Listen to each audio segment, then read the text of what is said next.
All right. So welcome once again, everyone. Good morning. And I hope good morning for everyone, by the way. So let me share my screen for the presentation.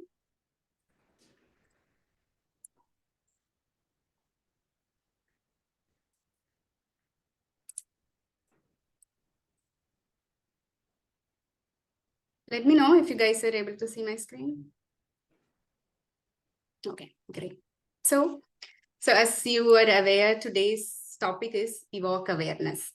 Evoke Awareness is one of the powerful coaching competencies of ICF, and we will try to little bit dig deep down into different aspects of Evoke Awareness today. Okay.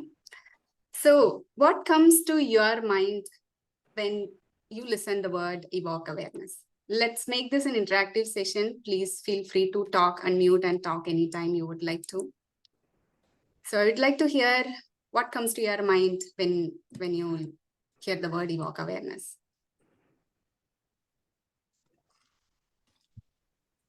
Making certain things that are known to bring them into context, and also sometimes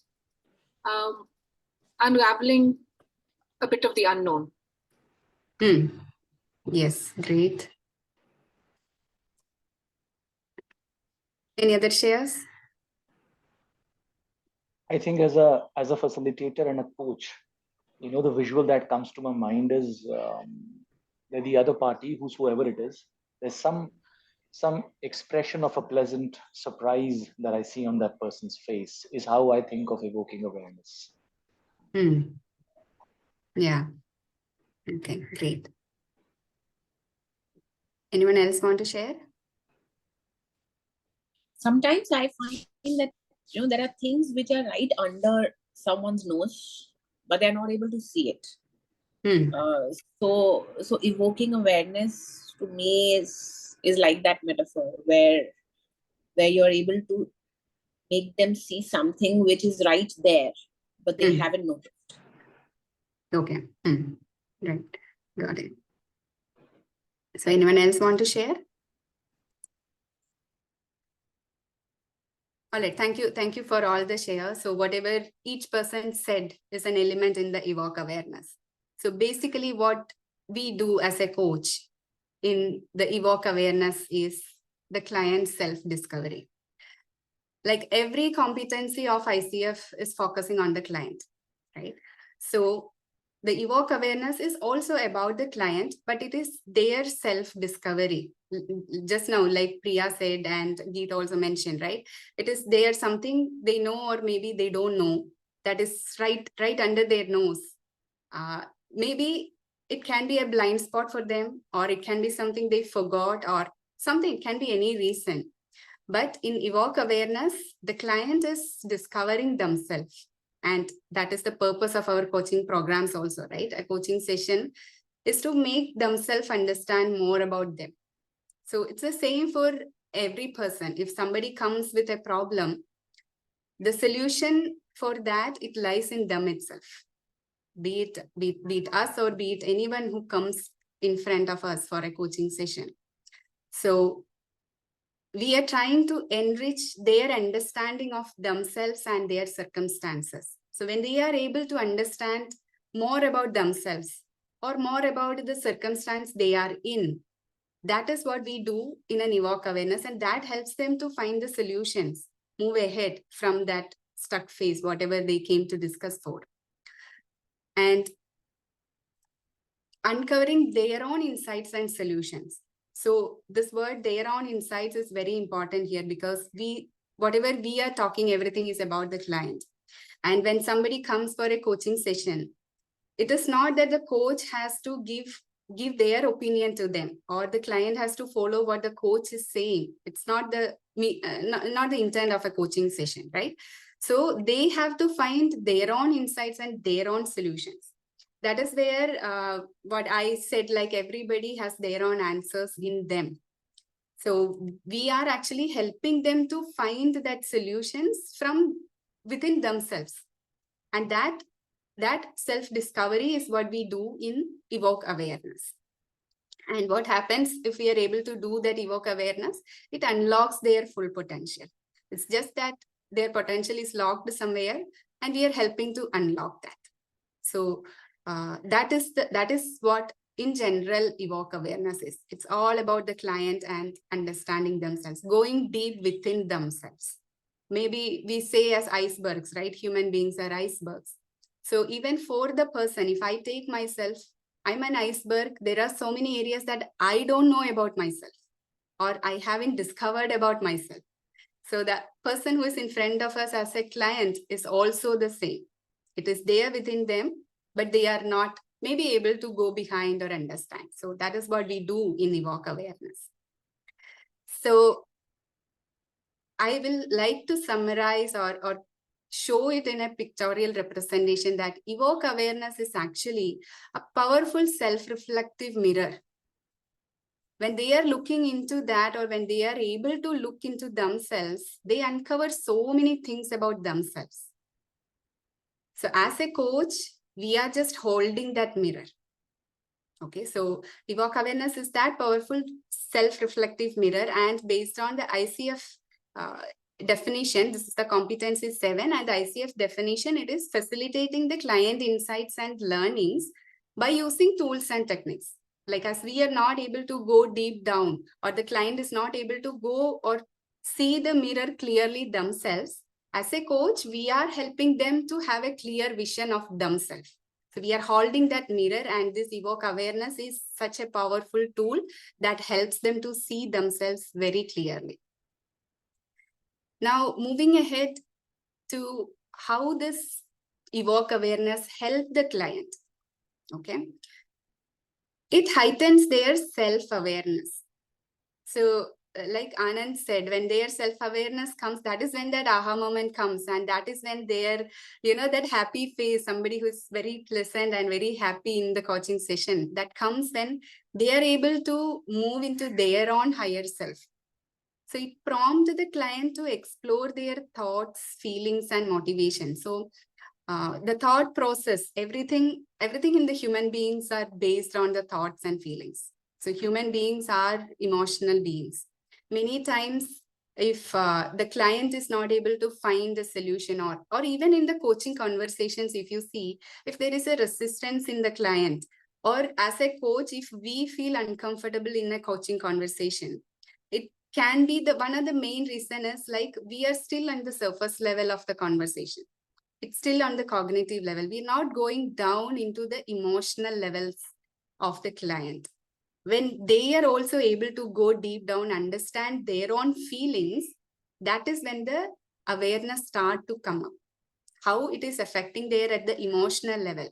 Then the thoughts will, how this, how can they change their thoughts, or how their thoughts are flowing, and what are the motivation elements for them to proceed, leading to greater self-understanding. So it helps them to enhance their self-awareness and inspire insight. So this process is like as I said earlier, the intent of a coaching program is to give them the insights by, they have to find it themselves. We are just a co-passenger traveling with them as a coach. So this process of evoke awareness help the client to uncover their own meaningful insights. So when we say their own meaningful insight, it is actually very important, because the meaning that they give for a word might not be the meaning that we interpret actually.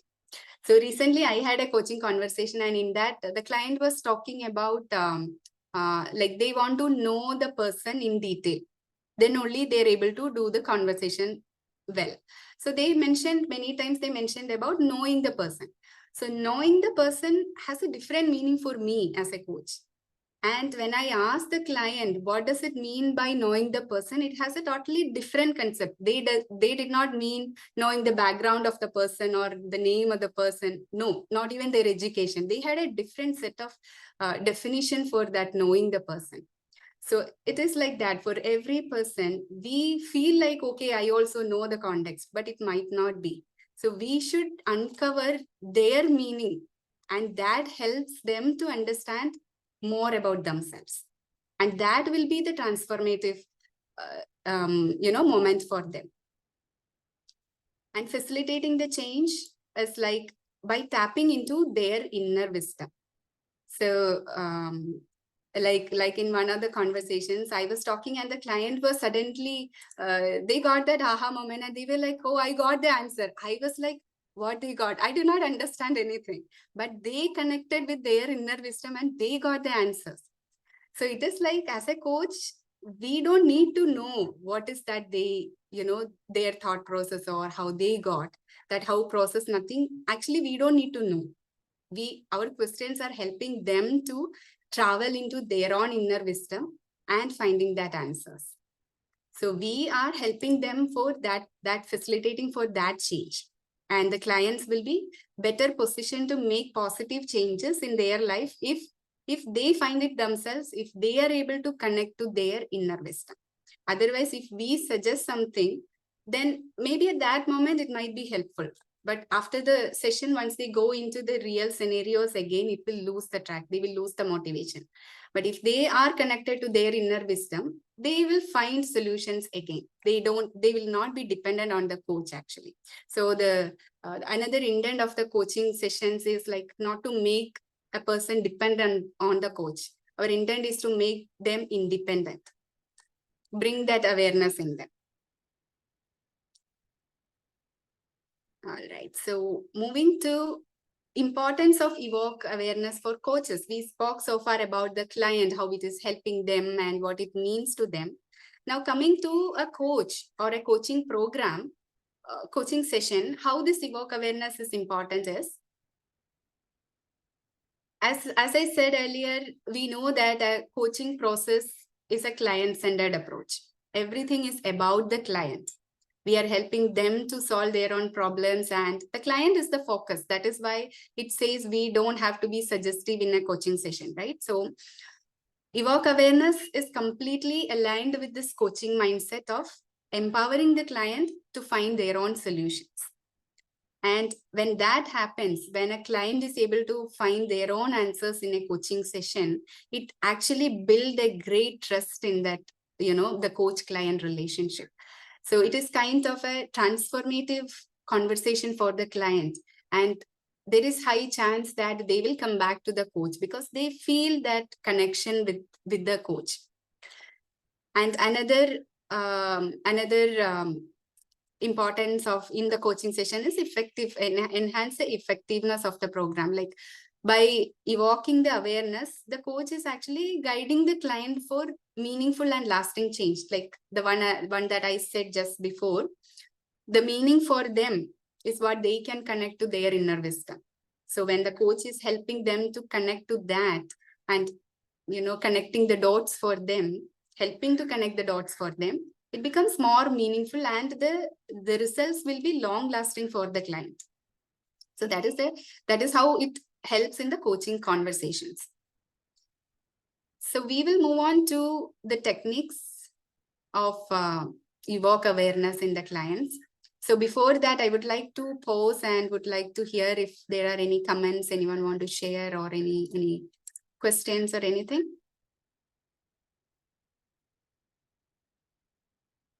Okay, fine.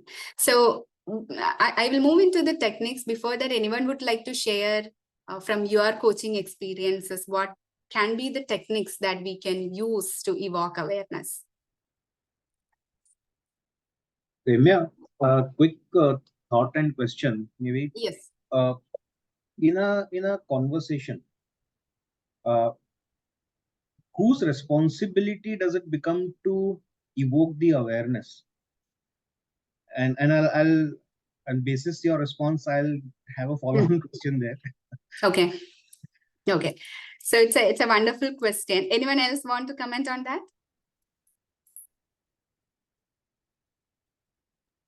I think what comes to my mind is considering I'm looking at myself in that coaching conversation as a coach. So I think the responsibility, I would like to say that the responsibility, I would like to hold that responsibility as a coach. Yeah, I think that's what I would like to say in this moment. Any other thoughts, anyone?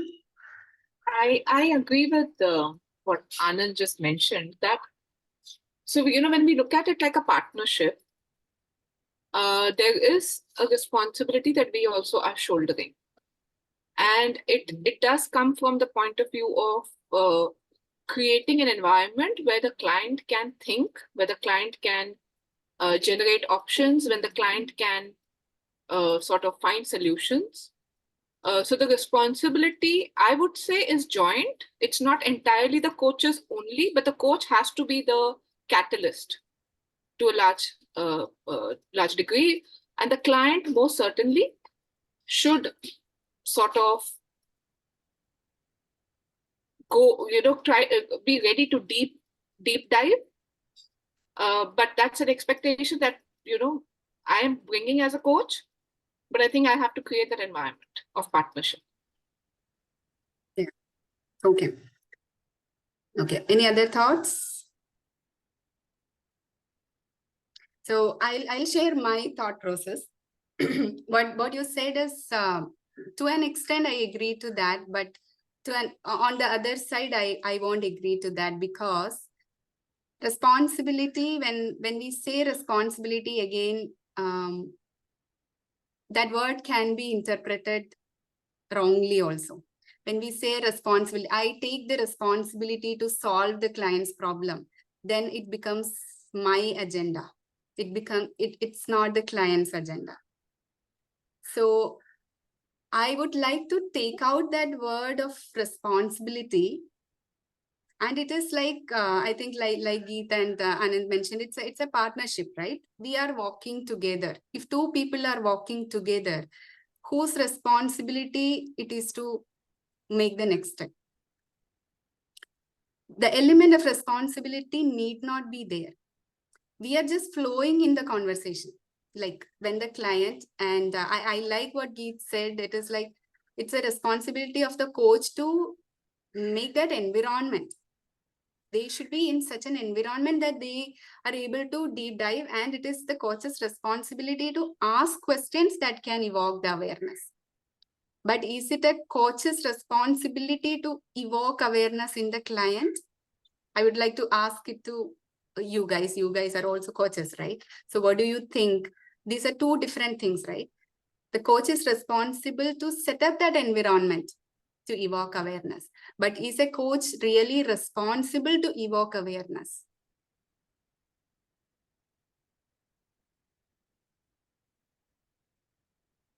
What do you think?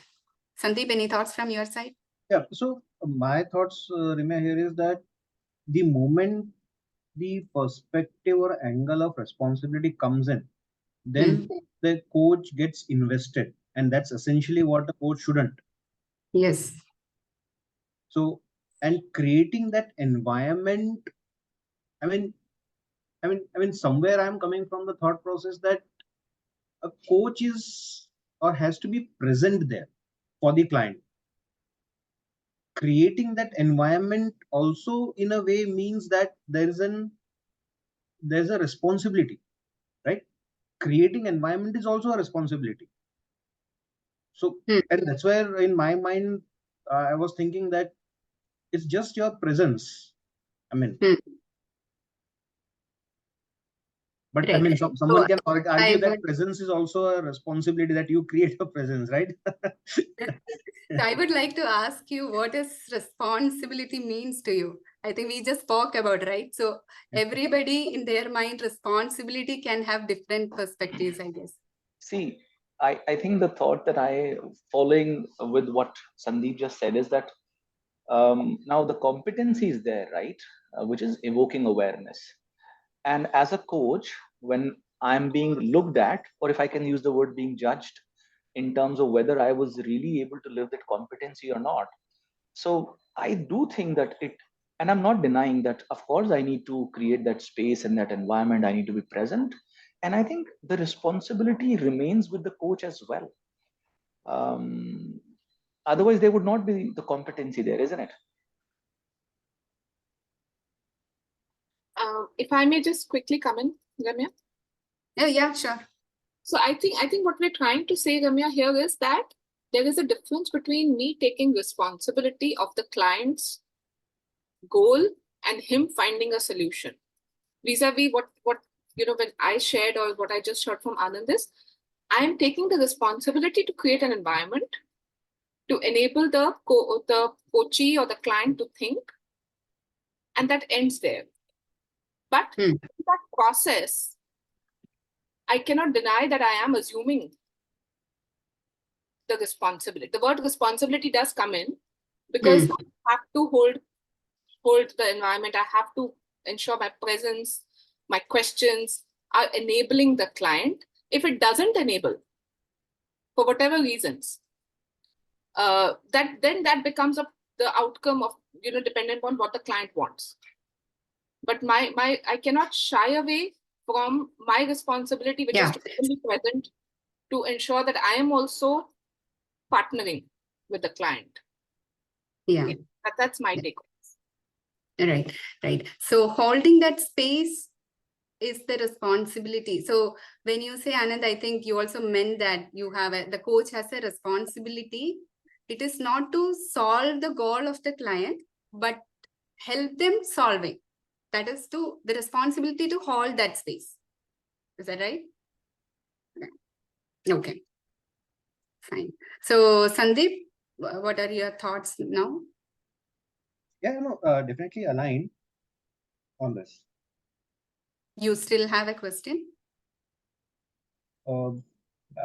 I am trying to frame it in a manner, so give me some time. Sure. Maybe we will go through the techniques. Sure, yes. So maybe it will help to get a little bit more clarity. Yeah. Then we'll come back. Okay. So the first one I will go as the techniques to evoke awareness is powerful questioning. Ask the open-ended, thought-provoking questions that encourage client to explore their inner world. This is where when we say, not exactly holding the space, but allowing them to think. The questions that you are asking, it should not stop their thought process. It should allow them to go beneath that iceberg level, right? So ask questions in such a way that they are able to go deep into their own thoughts and emotions and feelings. Don't stay in the surface level, the cognitive layers. That is what when we say powerful questioning. Go deep, let them touch their own inner core, their own inner wisdom. Then these things help us. These are the tools that helps us. So silence is like, it's one of the very powerful tools. Silence speaks louder than sound. So I would say silence can be used in two ways in coaching conversations. One is like when the client is silent, do not disturb their silence. So when I started my coaching journey, it was very difficult for me. It was very uncomfortable when the other person is silent. I really tend to interrupt that after a while. But slowly I learned you should be very comfortable with the silence from the other side. It helps them to go deep down. And sometimes the second method to use the silence is you ask a question and then stop it there. Don't further explain that unless they ask. Just ask a short, crisp question and be silent. Sometimes the client feel very uncomfortable with the question. They show that frustration in their body language and everything. But then they will start to think. Then they will go deep into themselves. So allow that silence. Don't interrupt that silence.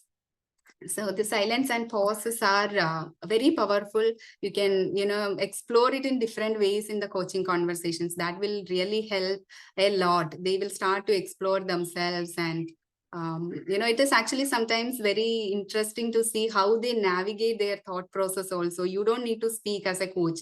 They themselves will say, oh, this is right and this is wrong. I was thinking like this. They may keep on talking for maybe 10-15 minutes in their silence. And the metaphors and analogies like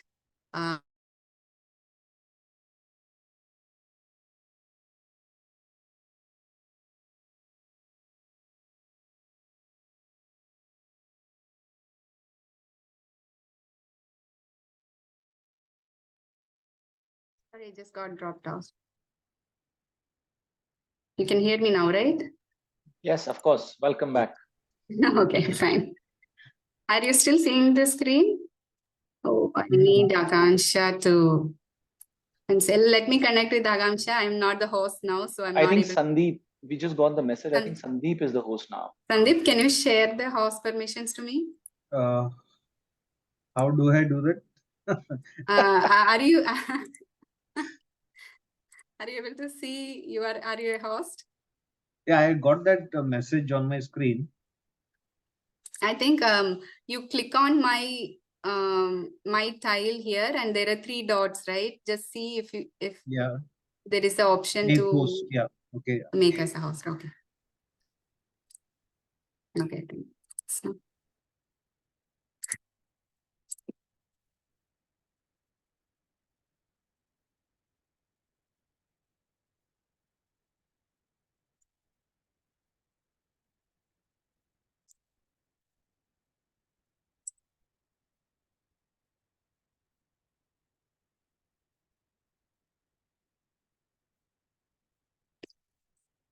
so we were talking about metaphors and analogy.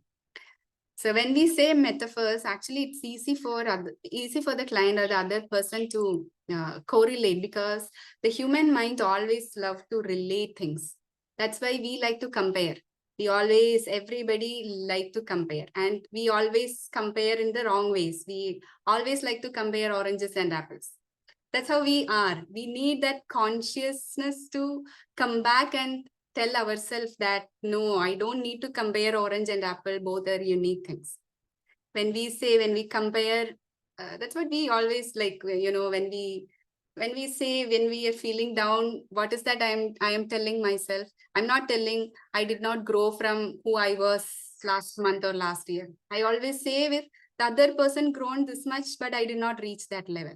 So I always like to compare with the other people, but that's a wrong comparison. But I think everybody likes to do that, even if we know they are different. Orange is orange, apple is apple, but we say the orange doesn't have the taste of apple, it doesn't have the color of apple, and then we go into that, the different emotion levels. So it is easy for human mind to relate. So when we relate to something else, that's where stories are also powerful. Stories connect directly to the emotions. That's why everybody, even from a child to an old person, they love to listen stories. Any story, if we tell, there is an emotion that is connected in any of the stories. So it really helps. That is, human beings are emotional beings. That is our core essence. So when we say things connecting to the emotion, it's very easy for our brain to capture even the inner meaning. So use these things to evoke awareness. That will be very faster.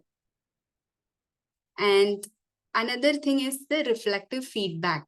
Reflective feedback is like, there are different factors for a coach to give a powerful reflective factors. The active listening, maintaining presence, and all those elements comes here, because you need to be present there to understand what the client is saying, so that you can share it back to the client as an insight or as an observation. Okay, this is where we say that holding the space, or this responsibility is with the coach. The responsibility to be present, responsibility to have that active listening, so that you can hear what the other person is saying with words and without words. Then you put it back to the person. I saw an observation, and this is what I saw. And many times it's very much insightful for the client. They might not have noticed it. They might said that in a flow while in the conversation. But when we put it back to them, it is like sometimes it's like a surprising factor for them. They might not even have noticed that they are thinking like this, or there is a contradiction in their statements. There is a contradiction in their thought process and their actions. They may be saying something, I am a very motivated person, but their actions speaks the opposite. So when we put that to them, that is a moment where they are aware, oh, is it like that? And that helps the client to see themselves more clearly. So reflective feedback is very important always. As a coach, be very present to this, see the observations, enhance your observation skills. So not alone in the coaching session, something that I have noticed is when you start to work on your observation skills, even outside every moment, that helps you to be present and have more observation skills in a coaching session. Another one just now I said is maintaining presence. Maintaining presence, as a coach, I felt this is something that every person required. As a coach, if you have this thing, rest everything will come inside this. So presence is being present, and as a coach, be aware of yourself. Then only you will be able to hold that space for the other person. And there are a lot of factors inside this when I say be aware of yourself and know your boundaries. We are also human beings. We have our own limits. We have our own belief system and the values, the mental models, emotional boundaries, and all of that. If we don't allow ourselves to cross that emotional barriers, we won't be able to allow our client to cross those emotional barriers.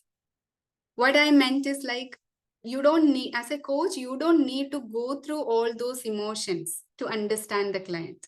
That is actually impossible. Like there are different layers of emotions, deep layers, just the surface levels and everything. As a coach, you don't need to really experience all those emotional layers, but you should not block yourself from going into that. If you block yourself, you will not allow your client, you won't be able to allow your client also to go into those layers.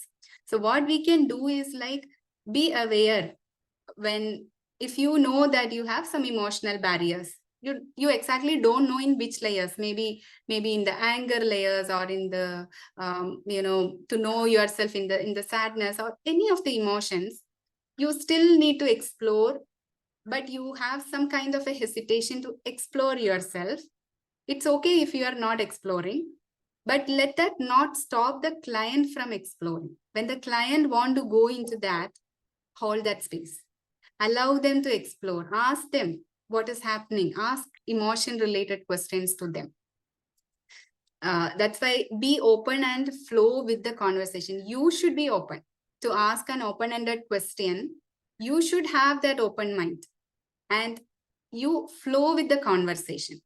If you have the response, if you take the responsibility to solve the client's goals, then you are actually limiting yourself and then you are limiting the client also. The client, many times it is like they have a goal to achieve, but then finally the solution that they get is much more than their goal. They might, that is, if they get the right awareness, their aha moment will have many things along with that, not alone just that answer to the goal, right? They know themselves more, they are able to explore themselves more. That comes only when you also flow with the conversation. Okay, so this is very important as a coach. Understand these more. What are your boundaries? What are your limits? Let that not come in the coaching conversations. Remya, And yes. What are mental models? Mental models is like, it is your, everybody have their own perspectives, right? Just for example, when I say responsibility, for me, responsibility is a heavy word. Okay, take everything on your shoulders. That is my mental model. That is not exactly responsibility means, right? What, if I ask you what is responsibility for you, the word responsibility means to you, you have a definition based on your belief system and the way that you have grown up, the society, culture you have been brought up, and everything plays a factor there, right? So in the same way, I have my mental models. Like if I say, one example, if I bring up a leader who is in a senior position, we are saying a CEO. When we say the tag CEO itself, we say that, okay, he is a very good leader. But it might not be the case. There are many CEOs who are not good leaders. But CEO is a good leader. That is a mental model. That is, it's a statement that we believe, but the reality might not be the same. Like that, related to everything that we see or do in our day-to-day life, everything. Okay. Yes. Someone say something? Okay, so that is mental model, and these mental models can be barriers. It might not be barriers also. Okay, so if I believe that a CEO is a very good leader, and I always approach him with that assumption, he's a very good leader and he will stand for the organization, stand for the team and all of that. But then, but the response I'm getting from that person is opposite to what I believe. Then there will be a lot of conflict and you go through a struggling phase in that case. Yeah, I was in IT earlier, I had this experience actually. So somebody who was in a senior position, he was a VP of the organization, and we go with that assumption that they are good leaders. And when we say leaders, of course, down the line also, they should support the entire team and project, and we set a standard for them. And Ram, all our conversations, yes, Anand. I'm sorry. You finish your thought, then I'll share an example here. Okay, sure. So, but when in the end it was not like that. They are just they were in that position. They are not good leaders. They need lot of learnings and improvement required in them to be at least a good manager. Okay, so that was a mental model and an assumption that we held because of the position they had. So that is just one example like that. Everything that you perceive and see, okay, this is like that. That is a mental model. Even in a coaching conversation, who is responsible, the question that you asked, right? Yeah. That comes from a mental model. It need a lot of, we need to discuss in depth what is the mental model that give you that thought process, that it needs to be a responsibility of the coach. And when I say it is not a responsibility of the coach, I have my own background or, my experiences that mold that statement. It is not a responsibility. So That is with this explanation, I am sure Anand would add on to it. But what would be a differentiation between belief and a mental model? Because a lot of what I hear is a belief or a perception. So for me, Sandeep, that's how I look at it. It's same. So the belief that I have, I'll take my own example here. I have in my life so far always stayed in a joint family. So the opinion or the belief that I hold very close to me is that we should actually be staying in a joint family. Which sometimes what it does to me is that I'm not willing sometimes or not even aware of the other perspective, or what are the advantages of staying in a nuclear family, and I just resist that thought. So you're right in a way, Sandeep. That's my understanding of mental model, a belief that we are sitting on basis our experiences in our life. And as Ramya said, sometimes this mental model is functional for us, it's good for us, and sometimes it could also be dysfunctional. And I'll just take a pause. Right. I absolutely agree with what Anand mentioned. Okay. So mental models are like, I think it's a subset of the belief, kind of. You can call it that way. Okay. Yeah. All right. So moving to the next tool, that is active listening. Active listening is like deeply listen to the client. You know the statement, right? But then listen to what they have not said. And this is something we need to keep learning, keep evolving in that aspect. Every coaching conversation, if you go back and listen to the recording, then you will have a moment to capture why I didn't notice this in the coaching conversation, right? So it is not what they are saying, but listen to what they have not said. So don't listen with your ears alone. That is only a very small portion. Listen with all your senses.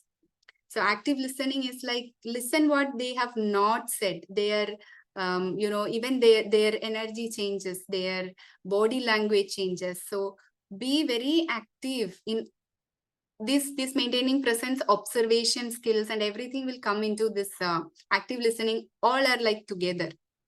You need to use all these in together in the coaching conversation. You be very observant, but at the same time, be aware of your boundaries. When you are observing and you get carried away by your own thoughts, you will lose a very precious moment that the client may be sharing something.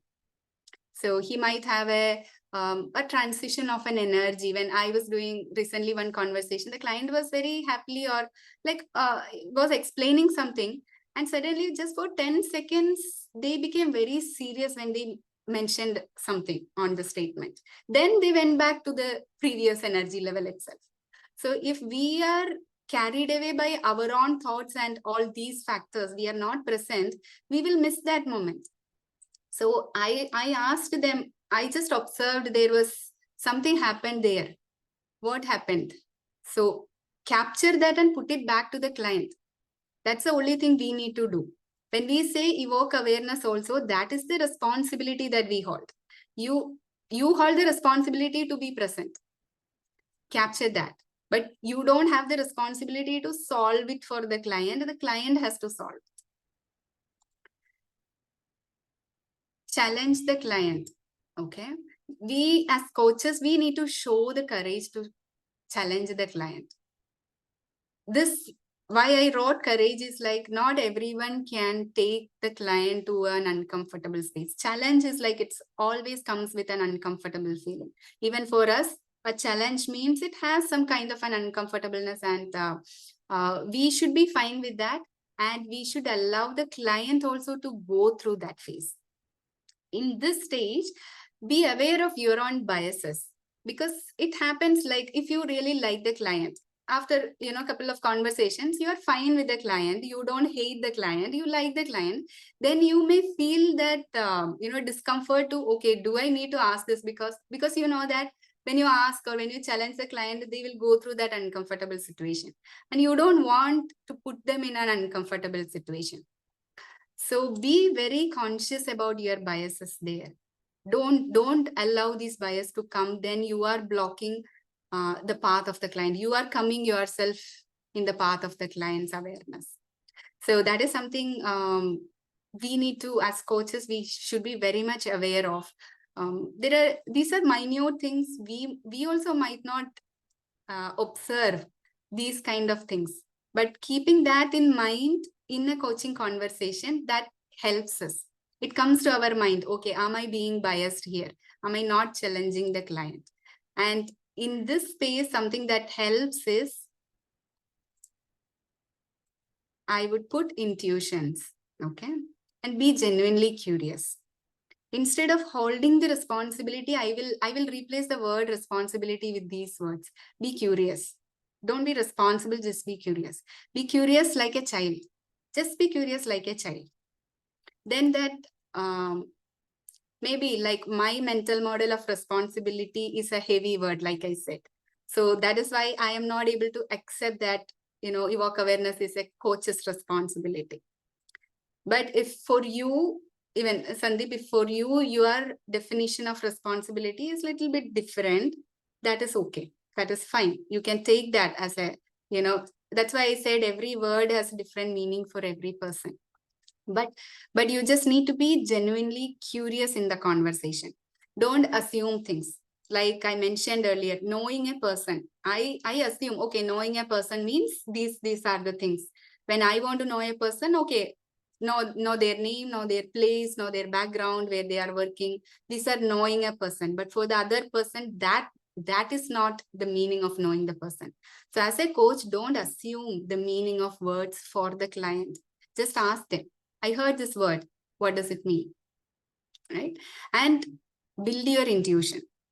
Build your intuition, not to assume things, but to, move ahead. All these factors in the observation area also. You noticed something, that is your inner voice. You noticed a change of energy in the client. That is actually your intuition. That is your inner voice is capturing that. Your inner wisdom is capturing that change in energy in the client. Right? So trust that. I had so many times I had situations where I noticed something in the client, but I didn't ask them back. So in the mentoring sessions, my mentor asked, why you didn't put that out there? So you need to build that intuition and trust your intuition and put it to the client. Don't assume things. Ask the client. I observed something. What is that? And that actually will open up very beautifully. They just get the answers just in seconds. Actually, they will get that awareness when we, many situations it's like that.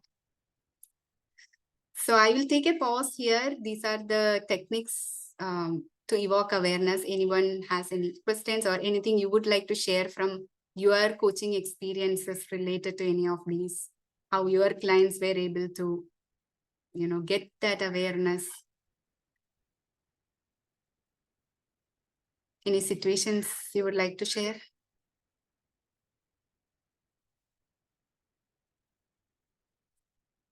Or any interesting insights where these things did not work? That is also there, right? We tried all this, but we were not able to, the client did not get their goal or get their outcome.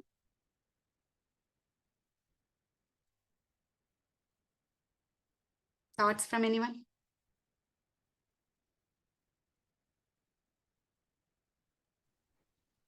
I had a recent conversation. Sorry. Go ahead, Priya. Priya, go ahead. Okay, Anand, thank you. I had a recent conversation, and as recent as yesterday, where I think I discovered the power of being genuinely curious, and I, from my end, was not making any assumptions, and I was also able to challenge the coachee, the client, to not make assumptions. And it turned out that was the biggest awareness, biggest insight for the client. The client was an introvert and was not very good at striking conversations, and it was this, and he was mirroring this belief to others as well, that others also are not interested in conversations, and hence he had in his mind come to this conclusion that why make random trivial conversations, because how are they even important? And it turned out that this was a biggest revelation for him, that look, it looks like that's my belief and I'm mirroring that on others, and I am thinking that they are not interested in and these trivial conversations have no meaning and hence should not be done. And the topic that the coaching had come to into this coaching conversation was to be more effective in communication.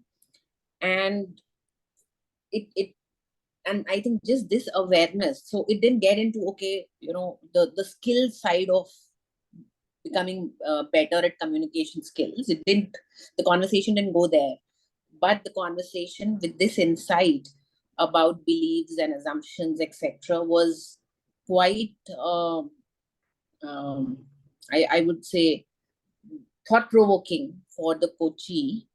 And the coachee really thanked that I had never thought about it this way, and it's only now that I'm realizing it's my own beliefs I'm mirroring on others, and that's becoming a barrier in how I communicate, and I never get across to people because I never know what's on top of their mind, and I just go deliver my message and it doesn't land.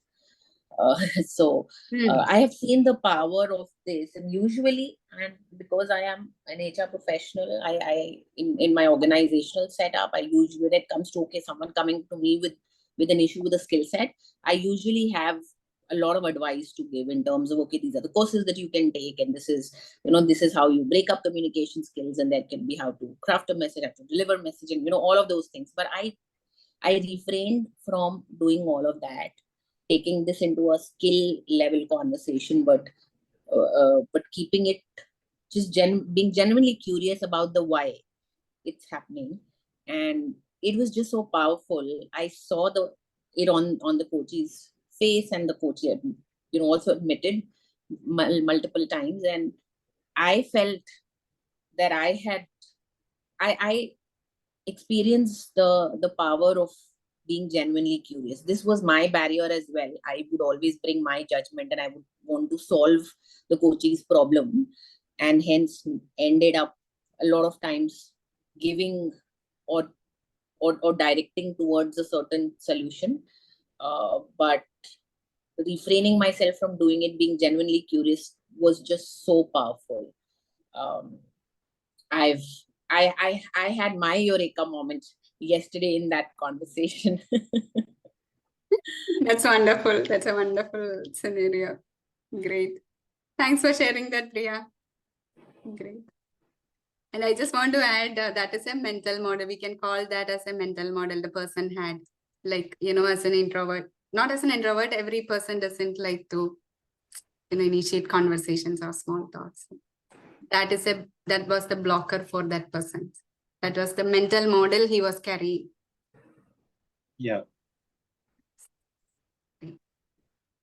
Anand, would you like to share? I think I just wanted to say that it seems to me the techniques that that you just shared with us are probably, maybe not all, but it seems the combination of the other competencies that we have, right? So other competencies are actually helping us be better as far as this competency of evoking awareness is concerned. Yes. Yeah, That's a wonderful observation. I didn't notice that when I prepared also, but yes, it's very true. Yes. Yeah, correct. That's the only thing I wanted to share. Thank you. Okay, great. Yeah. Thanks, Anand. Thanks for bringing it up. Pleasure. So just some of the powerful questions that we can ask to evoke awareness. Explore the emotions more. How are you feeling about the situation? When they are narrating, mostly they will tell the very cognitive surface level things. There are people who cannot go into their feelings also because they are so maybe logical, or they haven't actually used their thought process for a long time. There can be any reason, but they won't able to go into their own emotions. So we may need a couple of coaching sessions to break those layers for them so that they can get connected to their own emotions. I had seen many people like that, where I think I took two minimum 3 sessions where I just asked them to find a positive about yourself. They could not do that because they're not connected. As coaches, we use our thought process a lot, but the normal, usual people who are not into any of these coaching aspects or anything, they're not at all using their thought process. So it's very much on the surface level. They're not connected to their own emotions. And once they were able to break it, it was like a list of things coming to me from, what are the good things. So like that, always try to connect your questions to the feelings or the emotions of the people. And then uncover their beliefs. What assumptions, like just now Priya narrated, right? What assumptions or beliefs are influencing your perspective? Right? That's a very, most of the time it will be assumptions. Everyone has assumptions. Even when I have a lot of assumptions, when I observe a coaching recording for a mentoring session, then I get to notice, okay, I was assuming this in the coaching session. It was like an unconscious activity, but we are so much tuned into this assumption process that it just happens like that. We need to be very much aware of ourselves in a coaching conversation. That is where this maintaining presence, active listening, it's always a work in progress. You need to be always improving your active listening and maintaining presence. Then reveal the motivation elements. Ask them, what is the most important or motivating factor about this goal? What motivates them to come with this topic today? That will, really help to evoke so many things. And expand their perspective. How can they expand their own perspective? Look from a different angle. If you look at this from a different angle, what might you notice? Or another question is like, if your friend is coming with this problem, what suggestion you will give? Then they will give an entirely different set of answers that they won't tell to themselves, but they will be ready to tell to their friends. Share your observations. If you're noticing something, put it back to the client. I sense an energy change, or I just noticed that you were very happy when you were narrating this, or you had, like I said earlier, there was a shift in the seriousness of the conversation. It was just for a few seconds, but what happened there? And if you feel like, still you are also clueless what to ask further, ask them, tell me more. That is a very, very powerful question. I used to have this block because I don't know. I am also stuck when they are saying they are on a stuck. As a coach, I am also stuck. I don't know what next to ask. Use this question. Tell me more. And that will actually help a lot.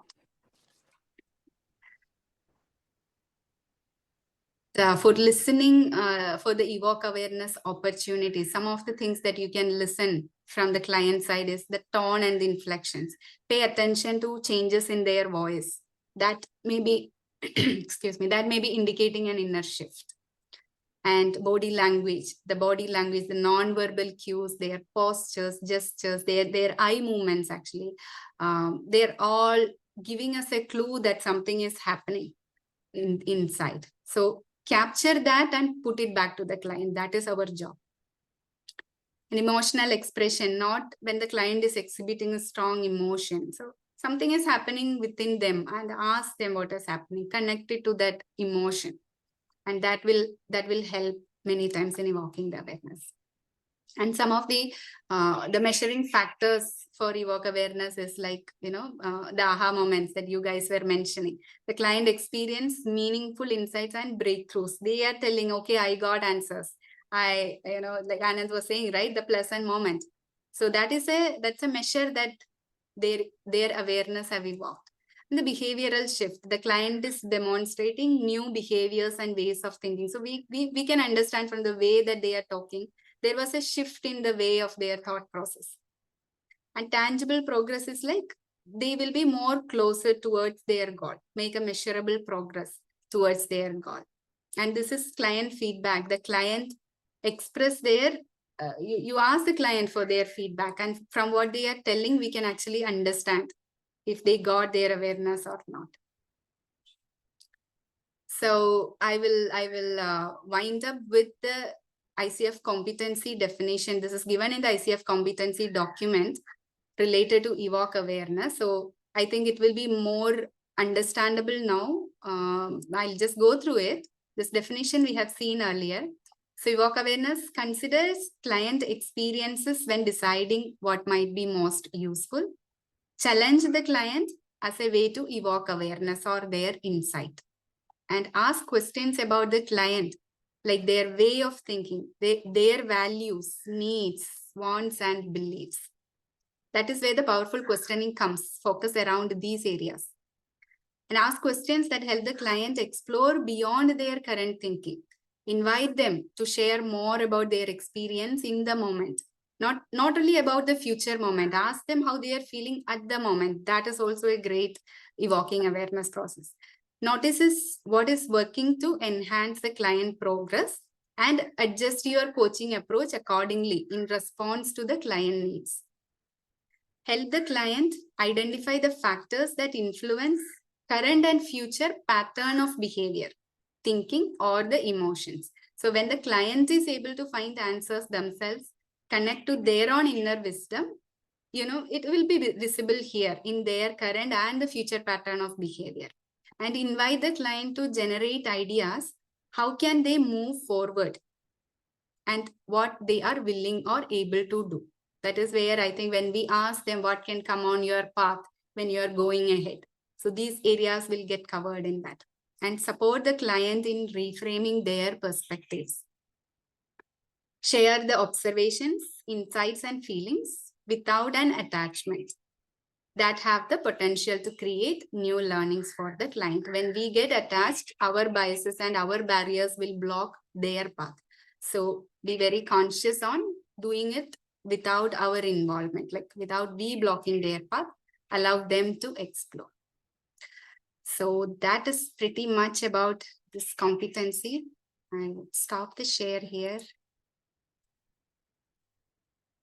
Anyone would like to share anything else? We will listen.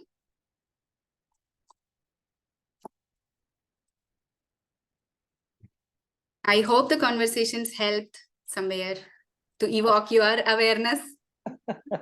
Yes, Ramya, I think it's a good reminder. What I'm taking back with me in this moment is being genuinely curious when you are with your coaches.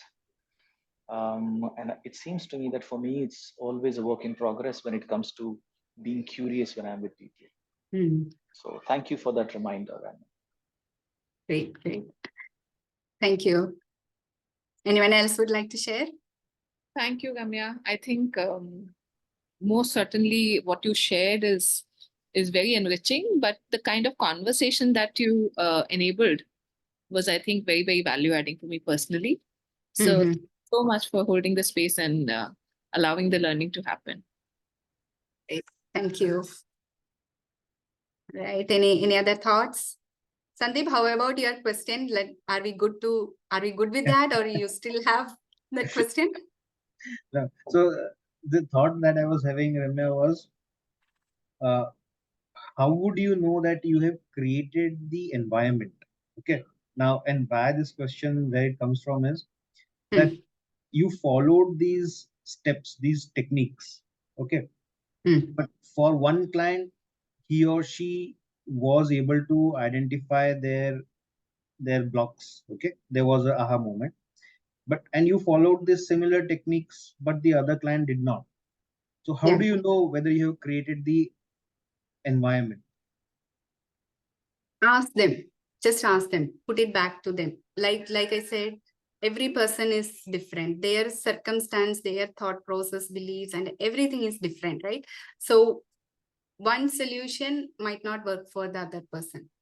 That is why we say let them explore and ask them about, in between. That is why we ask, where are we with our goal? Ask it in between the conversation and listen what they are telling. Are we progressing, or how are you feeling at this moment about the conversation?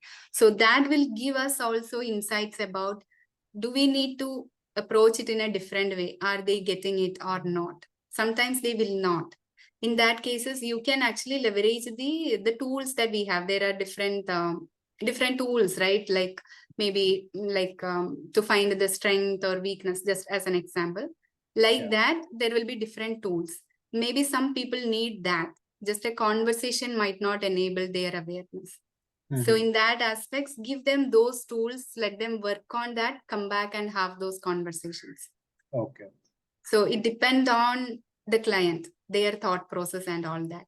So that's why it said, depend on the client needs and wants, you adjust your coaching process. Correct. Be flexible with that. Yeah.